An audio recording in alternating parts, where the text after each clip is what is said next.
नाज़रीन आदाब, न्यूज़ 18 उर्दू के बेहद ख़ास प्रोग्राम चलती रहेगी ज़िंदगी में आपका इस्तकबाल है। मैं हूँ आपके साथ हिना ज़ुबैर। नाज़रीन, आज हम मुलाकात करेंगे दो बहुत ही ख़ास शख्सियात से। हम मुलाकात करेंगे तेलंगाना में जिन्होंने बहुत काम किया है ख़वातीन के लिए। न सिर्फ तेलंगाना बल्कि पूरे हिंदुस्तान में आज इनकी जो तंजीम है बहुत ही अच्छा काम कर रही है। ख़ास तौर पर अगर हम विमेन एंटरप्रेन्योर की बात करें, उनके लिए क्या कुछ इनकी तंजीम कर रही है, इसके बारे में आज हम इनसे जानकारी हासिल करेंगे। जी हाँ, हम बात कर रहे हैं बहुत ही ख़ास मेहमान से की, और साथ ही साथ हम आज मौजूद हैं हमारे साथ डॉक्टर स्वाति महेश्वरी जी भी, जिनसे लगातार हम बातचीत करते रहे हैं और तमाम हम उनसे कोरोना के ताल्लुक से तो बात कर ही रहे हैं, साथ ही साथ आज हम जो एयर पोल्यूशन है उसके बारे में भी हम उनसे बातचीत करेंगे। हमारे साथ दो बहुत ही ख़ास मेहमान स्क्रीन पर आप देख रहे हैं। दीप्ति रेवुला मैम हैं, CEO हैं वी हब की, गवर्नमेंट ऑफ तेलंगाना, और बहुत अच्छा काम कर रही हैं। मैम, आपका बहुत इस्तकबाल करना चाहेंगे, वेलकम करना चाहेंगे अपने खास प्रोग्राम चलती रहेगी ज़िंदगी में। Thank you. और स्वाति महेश्वरी डॉक्टर हमारे साथ मौजूद हैं। मैम, आपकी जानी पहचानी मुस्कुराहट के साथ आपका बहुत इस्तकबाल। शुक्रिया।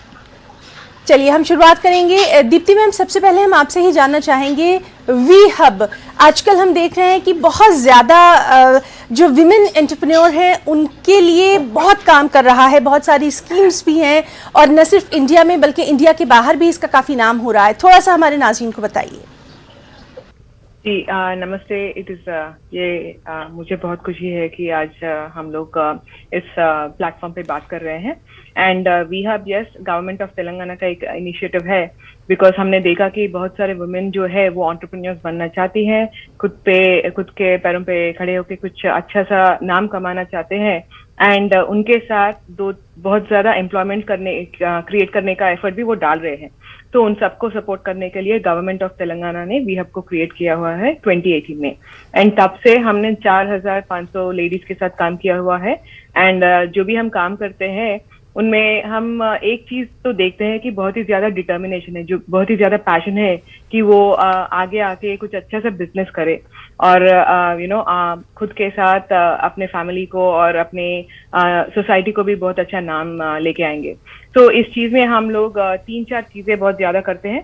फर्स्ट चीज, जो भी गवर्नमेंट के स्कीम्स होते हैं, जो भी सपोर्ट मैकेनिज्म से गवर्नमेंट में वुमेन एंटरप्रेन्योर्स को सपोर्ट करने के लिए बहुत सारे स्कीम्स उन्होंने क्रिएट किया हुआ है, and all that we enable that. तो सेकंड चीज, हम लोग ज्यादातर देखते हैं कि जब वुमेन एक बिजनेस स्टार्ट करना चाहते हैं, उनको फाइनेंशियली थोड़ा सपोर्ट करने के लिए बैंक उतना ज्यादा आगे नहीं आते हैं। तो वो सब प्रॉब्लम्स भी वी हब हैंडल करता है। एंड हमने अब तक ऑलमोस्ट 56.8 करोड़ रुपीस जो भी है हमने वुमेन एंटरप्रेन्योर्स के लिए बैंक के थ्रू फैसिलिटेट किया हुआ है। एंड आपको जान के खुशी होगी कि इनमें कुछ भी कोलैटरल नहीं है। दैट मीन्स दैट आपको कोई भी लोन लेने के लिए किसी चीज को आपको उनके पास you don't have to put it as collateral. तो ये सब भी कोलैटरल फ्री लोन से हमने ऑलमोस्ट 57 वुमेन एंटरप्रेन्योर्स को ये दिलाया हुआ है। एंड तीसरी चीज, बहुत सारे टाइम वुमेन एंटरप्रेन्योर्स को एक्सेस टू मार्केट, माने कस्टमर्स को कैसे पहुंचे, ये जो भी चैलेंजेस होते हैं वो सब भी वो लेके हमारे पास आते हैं। एंड हम लोगों ने उनको सपोर्ट करने के लिए हैदराबाद में बहुत सारे स्टोर्स के साथ कोलैबोरेशन किया हुआ है, जहां पर वो अपने प्रोडक्ट्स को शोकेस कर सकते हैं। And last and most important, बहुत से वुमेन एंटरप्रेन्योर्स जो प्रोडक्ट्स बनाते हैं वो इंटरनेशनल भी लेके जाना चाहते हैं, एक्सपोर्ट भी करना चाहते हैं। तो हमने ऑलमोस्ट 14 कंट्रीज के साथ भी कोलैबोरेशन किया हुआ है। तो ऐसे जी 3 साल से यही कर रहे हैं हम लोग। जी मैम, और जैसा कि हमने कहा कि बहुत अच्छा काम कर रही है, बहुत कम वक्त में जो है वो ख़ास तौर पर जो हमारी यंग जनरेशन है उसके लिए बहुत कुछ आप लोग कर रहे हैं। आपसे हमारी बातचीत जारी रहेगी। हमारे साथ डॉक्टर स्वाति महेश्वरी मैम भी मौजूद हैं। डॉक्टर स्वाति, आज हम आपसे ये जानना चाहेंगे, एयर पोल्यूशन की बहुत ज़्यादा बात हम देख रहे हैं, ख़ास तौर पर इससे जो हमारे छोटे बच्चे हैं, जो बुजुर्ग हैं और जो एस्थमा पेशेंट्स हैं, उनको काफ़ी दिक्कतें आ रही हैं। क्या कुछ आप उनको सजेस्ट करना चाहेंगी? बिल्कुल हिना जी, आपने ठीक कहा कि जो हमारा खास तौर से ऐसा वनरेबल ग्रुप है जिसमें बच्चे आते हैं, गर्भवती महिलाएं आती हैं, बड़े बुजुर्ग आते हैं, या इस तरह के लोग हैं जो कि पहले से अस्थमा, हार्ट प्रॉब्लम्स, तरह तरह की बीमारियों से जूझ रहे हैं, इनके लिए खास तौर से जब भी AQI लेवल्स बहुत बढ़ जाते हैं तो काफी मुसीबत का सबब बनता है, क्योंकि जितनी भी इनकी तमाम परेशानियां हैं वो और ज्यादा बढ़ जाती हैं। अगर बच्चों की ही बात करें तो उनकी लंग्स क्योंकि डेवलप हो रही होती हैं, ऐसे स्टेज पर होती हैं, और ऐसे में अगर वो प्रदूषित हवा को अंदर लेते हैं तो उनके लिए जिंदगी भर के लिए ये एक परेशानी बन सकती है और उनके लंग्स पर इसका काफी दुष्प्रभाव पड़ता है। वही प्रेग्नेंट फीमेल्स की भी अगर बात करें तो ये देखा गया है कि अगर गर्भवती महिला लंबे समय तक प्रदूषित एनवायरमेंट में रहती है तो उसको प्री मैच्योर डिलीवरी होने की संभावनाएं रहती है और बच्चे का जो बर्थ वेट है वो भी कम होने की संभावनाएं रहती है। इसलिए बहुत ज्यादा जरूरत है कि हम इस वक्त एहतियात बरतें। सबसे पहले हमें मास्क लगाना जरूरी है, और पोल्यूशन के जो तत्व होते हैं, क्योंकि बहुत फाइन पार्टिकल्स उसमें होते हैं, पार्टिकुलेट मैटर 2.5 तक होता है, ऐसी स्थिति में हमें N95 या N99 मास्क लगाने की जरूरत है, क्योंकि वो ही सबसे ज्यादा कारगर है जो ये हमारी प्रदूषित हवा है उसको फिल्टर करने में। साथ ही में हम इस बात का ध्यान रखें कि हम तब बाहर निकले जब AQI लेवल्स बहुत ज्यादा ना हो, और ऐसे लोग जो एक्सरसाइज के लिए या वॉक के लिए सुबह शाम बाहर निकलते हैं उनको भी ध्यान रखना होगा कि उस वक्त AQI लेवल्स बहुत हाई होते हैं। तो कोशिश करें कि अपने रूटीन में चेंज करके ऐसे वक्त पर बाहर निकले जिस वक्त की ज्यादा AQI लेवल्स ना हो। साथ ही हम ये कोशिश करें कि इंडोर एयर पोल्यूशन जो है वो हम उसको बढ़ावा ना दे। तो जो घर में हम धूप है, अगरबत्ती है, जो स्प्रेज वगैरह का इस्तेमाल घर में करते हैं, ड्यूट्रेंट्स हैं, बहुत सारी ऐसी चीजों का हम घर में इस्तेमाल करते हैं जो कि इंडोर एयर पोल्यूशन को जन्म देती है। तो फिलहाल के लिए हमें उन सब चीजों पर भी अंकुश लगाने की जरूरत होगी। उसके अलावा हम एयर प्योरीफायर्स का इस्तेमाल कर सकते हैं जिनमें HEPA फिल्टर्स हो, हम इंडोर एयर प्लांट्स का इस्तेमाल कर सकते हैं, और बहुत जरूरी चीज है कि हम अच्छी डाइट लें, क्योंकि डाइट जितने ज्यादा उसमें विटामिन्स और मिनरल्स होंगे उतना हमारे अंदर जो ये प्रदूषित हवा के तत्व अंदर जा रहे हैं उनसे लड़ने की क्षमता अच्छी होगी और उनका दुष्प्रभाव शरीर पर ज्यादा नहीं पड़ेगा। तो जो खट्टे फल इस मौसम में आते हैं, हरी पत्तेदार सब्जियां आती हैं, उनका सेवन जो है बढ़ाइए, ताकि आपको अच्छी मात्रा में एंटीऑक्सीडेंट्स मिले और जो बुरा असर है वो आपके शरीर पर ना पड़े। जी मैम, आपने बहुत ही अहम जानकारी जो है हमारे इस प्रोग्राम के ज़रिए हमारी तमाम जो नाज़रीन देख रहे हैं ये प्रोग्राम उनको दी है। और चूँकि हम देख रहे हैं कि बहुत मुश्किल वक्त से हम सभी निकले हैं और लगातार हम अपने इस प्रोग्राम के ज़रिए कहते रहे हैं कि मुश्किलों से डरना नहीं है बल्कि आगे बढ़ना है, ज़िंदगी को चलाते रहना है, और इसीलिए हम अपना खास प्रोग्राम चलती रहेगी ज़िंदगी लेकर आते हैं। दीप्ति मैम, अब हम आपसे जानना चाहेंगे, जिस तरह से हम देख रहे हैं कि वी हब जो है वो न सिर्फ हैदराबाद में, न सिर्फ तेलंगाना में, बल्कि अब्रॉड भी बहुत अच्छा काम कर रहा है। वहाँ से भी बहुत सारे ऐसे जो हमारी स्पेशली जो विमेन एंटरप्रेन्योर हैं उनके लिए बहुत अच्छा प्लेटफॉर्म दे रहा है। जम्मू कश्मीर के ताल्लुक से आपसे थोड़ा सा जानना चाहेंगे। हमने देखा है कि वहाँ पर जो खवातीन हैं, वहाँ की जो लेडीज हैं, उनमें भी बहुत कुछ कर गुजरने का जज्बा है। सिर्फ कई बार उन तक स्कीमों की जानकारी नहीं हो पाती, उनको पता नहीं रहता है कि मार्केट कहाँ अवेलेबल है, उनको ये भी नहीं मालूम रहता कि एक्चुअली वो कहाँ पर अप्रोच करें। उनके लिए क्या कुछ खास स्कीम है? Yes, thank you so much. आपने बहुत ही अच्छा क्वेश्चन पूछा है। सो आपने ठीक कहा कि बहुत सारी वुमेन जो है जम्मू एंड कश्मीर में है, पूरे इंडिया में आप देखें तो बहुत सारे स्कीम्स हैं मगर उनको उनकी जानकारी नहीं है। तो इसलिए हमने जम्मू एंड कश्मीर को एक केस स्टडी की तरह लेके वहां पर Jammu and Kashmir entrepreneurship development institute बोल के एक बहुत ही अच्छा इंस्टीट्यूट है जो यंग पीपल को एंकरेज करता है कि वो एंटरप्रेन्योरशिप को टेकअप करे, वो खुद के कुछ नए कारोबार क्रिएट करे। तो उनके साथ कोलैबोरेशन करके हम जो भी ये जानकारी है कि स्कीम्स को, नॉट जस्ट स्कीम्स क्या है मगर उनको यूज कैसे करें, उनके लिए जो भी पेपर वर्क करना चाहते हैं उसके लिए कहाँ से शुरू करना है, उनका रजिस्ट्रेशन क्या है, ये सब जो भी इंफॉर्मेशन है वो सब हम दोनों मिलके JNK एरिया और वी हब मिलके वो वहाँ के जम्मू एंड कश्मीर के women as well as young entrepreneur सबको भी देंगे।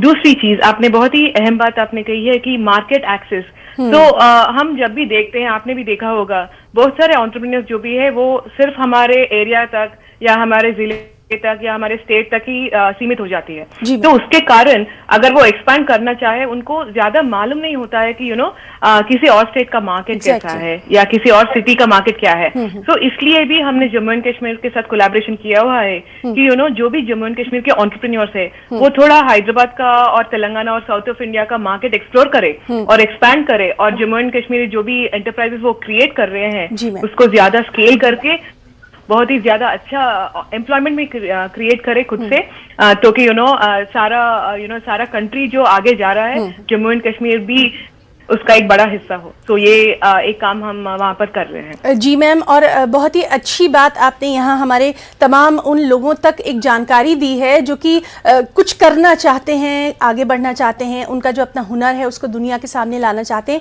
लेकिन उन्हें पता नहीं है कि वो जाएं कहाँ पर। हमारे इस प्रोग्राम के ज़रिए यकीनन उन तक ये बात पहुँच रही होगी, और हम थोड़ी सी सेहत के बारे में भी जानकारी ले रहे हैं, क्योंकि अपना ख्याल रखना जो है वो हम सब के लिए बहुत ज़रूरी हो गया है। कम से कम कोरोना के बाद तो हम सब ने सीखा है, इसीलिए डॉक्टर स्वाति महेश्वरी से लगातार हम अहम जानकारी भी हासिल कर रहे हैं। मैम, आपसे हम इस खास तौर पर जानना चाहेंगे स्वाति मैम कि हम जब बात कर रहे हैं एयर पोल्यूशन की, हवा की, और जिस तरह से लगातार हम देख रहे हैं कि सबसे ज़्यादा अगर इसका इफ़ेक्ट पड़ रहा है तो कहीं ना कहीं हमारे जो इंटरनल है, मतलब बीमारियों से लड़ने की ताकत, कहीं ना कहीं इम्यूनिटी जिसको आप कहेंगे, वो कम होती जा रही है। उसकी तरफ कितना ध्यान देना चाहिए, और कौन सी ऐसी खास दवाएं हैं जिनको खास तौर पर ऐसे मौसम में इंसान फर्स्ट एड के तौर पर अपने साथ रखे? बिल्कुल आपने ठीक कहा कि जितना भी ज्यादा हम प्रदूषित एनवायरनमेंट में रहते हैं उतना हमारा जो इम्यूनिटी लेवल होता है शरीर का वो धीरे धीरे क्षीण होने लगता है, और इसलिए बहुत जरूरी है कि हम कुछ ऐसी चीजें करें जिससे कि हमारा इम्यूनिटी लेवल अच्छा रहे। और खास तौर से जब हम कोरोना और तमाम और तरह के वायरस से हमारे इर्द गिर्द घूम रहे हैं तो बहुत जरूरी है कि हमारी सेहत अच्छी हो। और एक जरूरी बात मैं यहाँ ये बोलना चाहूंगी कि ये ना सोचे कि केवल जो लोग पहले से बीमार हैं या बुजुर्ग हैं उन्हीं को ये समस्या आएंगी। अगर आप देखें तो पिछले कई वर्षों से एनसीआर में प्रदूषण ज्यादा रहा है, और ऐसे में हमने स्ट्रोक यानी कि पैरालिसिस और हार्ट अटैक जैसी समस्याएं यंग लोगों में होते हुए देखी हैं, जिसका एक कारण प्रदूषण भी है, क्योंकि ये जो तत्व होते हैं ये हमारी खून की धमनियों में घुल जाते हैं जाकर के, और वहां से शरीर के सभी अंगों तक पहुंचते हैं। अब कुछ चीजें हैं जो खास तौर से अगर हम करें तो उससे हमारा इम्यूनिटी लेवल अच्छा रहता है। जैसे सबसे पहले तो बहुत जरूरी है कि हम डाइट का ध्यान रखें, जैसे कि मैंने अभी बोला कि जितना ज्यादा हम जंक और शुगर फूड से दूर रहेंगे और जितना ज्यादा हम हेल्दी फूड का चयन करेंगे उतना ज्यादा हमारे शरीर को फायदा होगा। साथ ही एक रूटीन को फॉलो करना बहुत जरूरी होता है। कई बार ये होता है कि हम हेल्दी फूड तो खा रहे हैं लेकिन हमारा कोई टाइम नहीं है खाना खाने का, कभी हम दिन में खा रहे हैं, कभी रात को खा रहे हैं, कभी मील स्किप कर रहे हैं, तो इससे भी हमें नुकसान होता है। तो एक अच्छा रूटीन होना हमारे शरीर के लिए बहुत जरूरी है। तो समय से ब्रेकफास्ट करना, खास तौर से ब्रेकफास्ट जरूर करना, क्योंकि लोग ब्रेकफास्ट अक्सर स्किप करते हैं और उसका बहुत नुकसान शरीर पर पड़ता है। तो ब्रेकफास्ट जरूर करें, अच्छी मात्रा में ब्रेकफास्ट करें ताकि आपका पूरा दिन की जो एनर्जी है वो आपको मिले और आप एक्टिव भी रहें, आपका मूड भी अच्छा रहे और आप एनर्जी भी फील करें। साथ ही में थोड़ी एक्सरसाइज किसी भी व्यक्ति के लिए, चाहे वो बच्चे हैं, बड़े हैं, बुजुर्ग हैं, सबके लिए बहुत जरूरी है। और मैं हमेशा कहती हूँ अगर आप जिम नहीं जा पा रहे हैं, अगर आप बाहर निकल के कोई एक्सरसाइज ऐसी खास नहीं कर पा रहे हैं जो आपको लगता है, तो भी अगर आप ब्रिस्क वॉकिंग करते हैं, अगर आप रोज आधा घंटा ब्रिस्क वॉकिंग केवल करें तो उससे भी आपको बहुत लाभ होता है। और इसलिए ये ना सोचे कि बस जब कुछ बहुत बड़ा कर पाएंगे तभी हम एक्सरसाइज कर पाएंगे, ऐसा बिल्कुल नहीं। छोटे छोटे कदम जो है हमारी वो हेल्थ के लिए बहुत जरूरी है। और साथ ही समय से सोना। अब आप देख रहे हैं कि मोबाइल जो है सब लोग इस्तेमाल करने लगे हैं, टीवी देखते रहते हैं, तो अक्सर लोग 2-3 बजे तक जाकर के सोते हैं। तो ये जो आदत है ये भी बहुत नुकसानदेह है, बच्चों के लिए भी और बड़ों के लिए भी। तो जितना हम समय से सोएंगे और सुबह समय से उठेंगे उतना हमारा बॉडी जो है वो अच्छा रिपेयर वर्क करता है, क्योंकि जो सारा रिपेयर होता है और जो हमारे बॉडी के अच्छे हार्मोन्स हैं जो बॉडी के ग्रोथ के लिए जरूरी होते हैं वो सब नींद के समय रिलीज होते हैं और उसका भी समय है। ऐसा नहीं है कि हम 4-5 बजे जाकर के सोएंगे तो वो हार्मोन्स रिलीज होंगे, ऐसा नहीं होता। तो उनका एक समय है इसलिए हमें बहुत जरूरी है कि हम समय से सोएं और समय से उठें। तो ये कुछ चीजें अगर करें और अपनी कोई भी जो हॉबी है या कोई भी चीज जो आपको बहुत पसंद है उसमें थोड़ा टाइम जरूर डिवोट करिए, क्योंकि वो आपको डिस्ट्रेस करता है। वो जो दिन भर की आपकी तमाम उलझने हैं, फैमिली की हैं, प्रोफेशनल है, या जो भी आपकी तमाम परेशानियां हैं, उनसे आपको निकालता है। आपके अंदर पॉजिटिव हार्मोन्स और पॉजिटिव केमिकल्स रिलीज होते हैं उनकी वजह से। तो किसी ना किसी ऐसी चीज को जरूर अडॉप्ट करें और उसमें अपना थोड़ा सा वक्त लगाएं ताकि आप डिस्ट्रेस हो सके। तो ये कुछ चीजें अगर हम करें, अब कुछ लोगों के लिए योगा, मेडिटेशन या जो है म्यूजिक, डांस, कोई भी चीज हो सकती है, तो वो आप अपने आप खुद जी मैम, आपने बहुत अच्छी बात यहाँ पर पॉइंट आउट की है कि अपने लिए थोड़ा सा वक्त जरूर निकालें, तभी आप अपने अपनों के लिए वक्त निकाल सकते हैं, उनका ख्याल रख सकते हैं। और आपसे हम लगातार इसी तरह से बातचीत अपनी जारी रखेंगे। हमारे साथ दीप्ति मैम भी मौजूद हैं। दीप्ति मैम, जिस तरह से ये नाम है वी हब, मतलब एक ऐसी जगह, एक ऐसा प्लेटफॉर्म जहां पर हम सब मिलकर काम करते हैं। यहाँ मैं आपसे थोड़ी सी जानकारी ये चाहूँगी कि जो गांव की जो ख़वातीन हैं, जो विलेज की जो लेडीज़ हैं, उनके अंदर भी बहुत टैलेंट है। स्पेशली हमारे इंडिया में तो आप और हम सभी जानते हैं कि बहुत टैलेंट है, लेकिन यहाँ पर भी वही बात आती है कि उनको पता नहीं होता कि जो भी उनको काम आता है, जो भी उनको हुनर आता है, उसके लिए वो कहाँ पे आगे जाएं, किस तरह से उनको अपने सामान की अच्छी कीमत मिले, अच्छी वैल्यू मिले। क्या इस तरह की जो गाँव की जो लेडीज़ हैं उनके लिए कोई ख़ास स्कीम, कुछ ख़ास काम आपकी तरफ से? जी, बहुत ही अच्छा क्वेश्चन पूछा आपने। या हुनर की तो हमारे यहाँ कमी नहीं है, एंड औरतें आपको मालूम ही है बहुत ही ज्यादा स्किल्ड है। उनको मल्टीटास्कर्स भी बोला जाता है। हमें ऑलवेज हम बहुत सारे चीजें एक दिन में अकम्प्लिश करते हैं। तो रूरल वुमेन की और आए तो वन ऑफ द थिंग्स हम हमेशा देखते हैं कि जो भी नॉलेज है, जो भी प्रोग्राम्स है, वो सिटीज तक ही सीमित हो जाती है ना। तो हम लोगों ने वी हब में ये सोचा कि क्यों रूरल वुमेन को इतने जो भी उनके स्किल्स है वो आगे क्यों बढ़ नहीं पा रहे हैं। तो फर्स्ट चैलेंज हमने देखा कि वो हमेशा कुछ पाने के लिए उनको सिटी को आने पड़ता है, right. So that is one challenge that हमने देखा।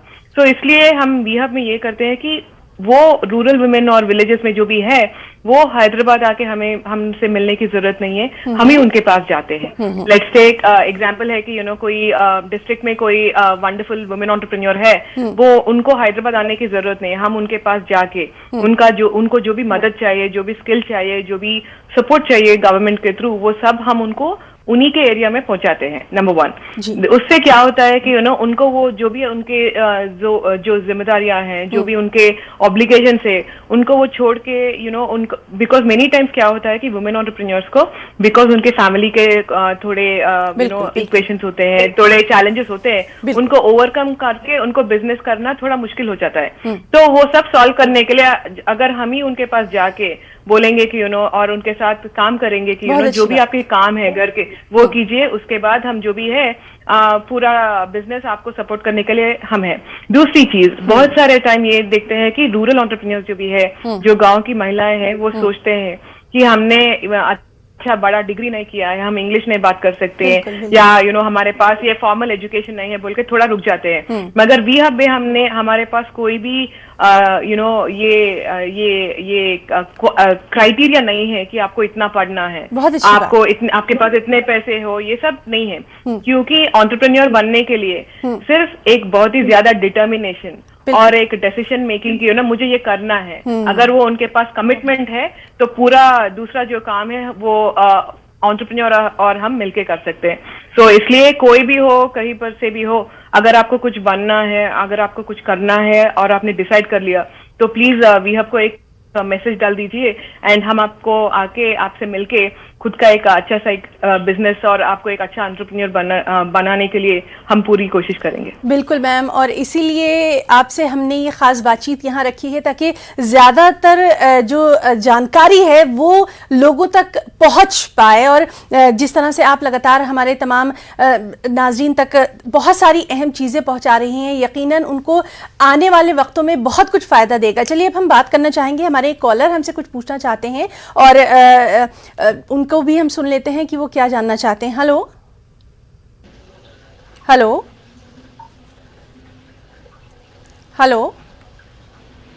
तो नाज़रीन, आप हमें कॉल भी कर सकते हैं। डॉक्टर स्वाति माहेश्वरी मैम हमारे साथ मौजूद हैं। वो अगर आपको हेल्थ से रिलेटेड या सेहत से रिलेटेड कुछ भी पूछना है तो हमारा ये प्लेटफॉर्म आपके लिए है। स्वाति मैम, आपसे हम जानना चाहेंगे, जिस तरह से हमने बात करी कि एक हेल्दी लाइफस्टाइल बहुत ज़रूरी है ताकि हम आने वाले वक्त में लंबी अपनी एक अच्छी जो हमारी उम्र है उसको गुजार सकें। एक बार फिर से हम आज भी जिक्र करना चाहेंगे कि कोरोना का ख़तरा कम नहीं हुआ है। भले ही दोनों कोरोना की वैक्सीन ले ली हैं, लेकिन लापरवाही अभी भी नहीं करनी है। क्योंकि अब हम देख रहे हैं कि बहुत सारे फेस्टिवल आ रहे हैं, बहुत सारे आ चुके हैं।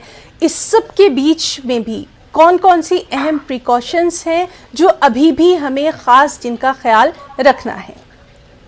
बिल्कुल, आपने ठीक कहा कि कोरोना अभी खत्म नहीं हुआ है और एज ए डॉक्टर मैं साफ तौर से बात बोलूंगी कि पिछले कुछ दिनों में फिर से हमारे पास कोरोना के मरीज आने शुरू हो चुके हैं। खासतौर से अगर हम दिल्ली एनसीआर की बात करें तो त्योहार अगर देखा जाए तो एक ऐसा वक्त होता है जब हमारा मिलना जुलना ज्यादा रहता है, मार्केट ज्यादा जाते हैं और ऐसे समय में बहुत सारे लोगों ने लापरवाहियां भी करी, मास्क नहीं लगाया, भीड़ में गए, तो संभावनाएं कोरोना बढ़ने की बढ़ जाती हैं।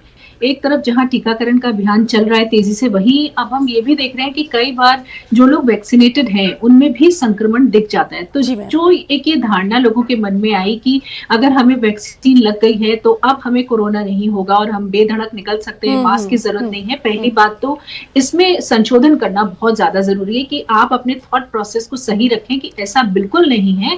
केवल वैक्सीन जो है आपको सिवियर डिजीज से बचाती है। जी मैम, आपसे लगातार हमारी बातचीत जारी रहेगी। हम अपने एक कॉलर की बात भी सुन लेते हैं। हेलो हेलो हेलो हेलो जी, स्वागतम। जी हेलो, मैं मोहम्मद बोल रहा हूँ दिल्ली से। जी दरअसल मेरा सवाल ये है कि मैं 40 ईयर्स हूँ, मैं ब्लड प्रेशर की दवाई भी खाता हूँ और कैलकुलाइजर भी लेता हूँ मैं सोने के लिए, जो मेरे डॉक्टर ने रिकमेंड किया था। तो ये बताइए कि इसके बाद भी मुझे नींद नहीं आती है, डॉक्टर ने बताया। तो ये बताइए कि मैं सोना चाहता भी हूँ लेकिन 3-4 बज जाते हैं और मैं ब्लड प्रेशर की दवाई ले रहा हूँ और कैलकुलाइजर भी ले रहा हूँ, लेकिन मुझे नींद में कोई भी मतलब 3-4 बज जाते, 5 बज जाते, उसके बाद नींद आती है। प्लीज कुछ हेल्प करिए कि ये मेरी प्रॉब्लम सही हो जाए। जी बहुत शुक्रिया, बिल्कुल बहुत शुक्रिया हमें कॉल करने के लिए। और हमारे साथ चूंकि डॉक्टर स्वाति मौजूद हैं। मैम, जिस तरह से हम लोग बात कर रहे थे कि जल्दी सोना चाहिए, उसी को देखते हुए इन्होंने ये सवाल किया है कि इनको नींद नहीं आती, हालांकि दवा भी लेते हैं। बिल्कुल, देखिए कुछ ऐसी आदतें होती हैं जिनको ठीक करना जरूरी हो जाता है। कई बार अक्सर देखा गया है कि लोग जो है कॉफी या चाय का सेवन बहुत ज्यादा करते हैं और अगर आप 4 बजे के बाद शाम को इन सब चीजों का सेवन कर रहे हैं तो फिर रात में नींद आने में दिक्कत होती है, क्योंकि ये सब अराउजल करते हैं, स्टिमुलेंट्स होते हैं। साथ ही में बहुत सारे लोग शाम को एक्सरसाइज करते हैं, तो इस बात का भी आपको ध्यान रखना होगा कि सोने से लगभग 4-5 घंटे पहले आपको एक्सरसाइज करनी चाहिए, वरना वो भी आपको नींद आने में दिक्कत पैदा करती है। तीसरी चीज जो बहुत जरूरी है, जो हम आजकल बहुत ज्यादा देखते हैं, वो ये है कि मोबाइल और टीवी गैजेट्स का इस्तेमाल जो है वो इतना ज्यादा बढ़ गया और इनके अंदर जो रेज होती है, इनके अंदर जो लाइट्स होती हैं, वो भी हमारी जो स्लीप पैटर्न होता है उसको डिस्टर्ब करती हैं। तो कोशिश करें कि जो आपके सोने का वक्त है उससे लगभग 1-1.5 घंटा पहले आप इन सब चीजों को अपने से दूर करें। आप सोने से पहले कोई अच्छी किताब पढ़ सकते हैं, म्यूजिक सुन सकते हैं, कोई भी ऐसी चीज जो आपको रिलैक्स करती है उसका खास तौर से आपको ध्यान रखना है कि आप उसको यूज करें ताकि आपको नींद अच्छी आए।